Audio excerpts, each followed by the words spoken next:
Kita kalau mandi wajib, tak wajib ambil wudu. Dengar ya, betul lah. Okey. Bila kita mandi wajib, dia ada dua hukum. Satu, hukum wudu. Okey. Siapa yang mandi wajib, kemudian dia berwudu, hukumnya sunat. Apa yang sunat? Wudu tu sunat. Kerana hadas sudah terangkat.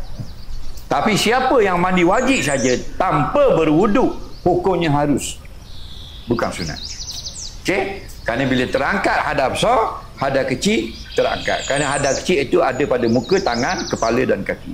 Bila mandi hadas, sekalian badan dia basuh, terangkat 4 anggota tadi.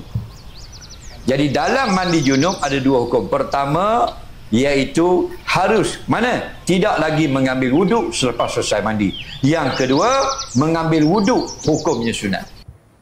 Soalan dia, kalau kita tak ambil wuduk lagi, kita mandi junub saja, lepas mandi jamuh kemaluan. Kemaluan siapa jamuh? Takut orang ramai lagi pegang. Faham lagi? Kita pun pegang kemaluan. Pegang kemaluan, batal hadas besar, berlaku hadas besar ke hadas kecil?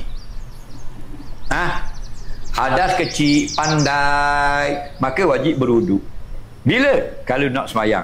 Lepas mandi, serta kemaluan, batal wudu. Lepas tu wajib tak ambil wudu? Tak wajib. Bila wajib? Nak semayang, baru wajib.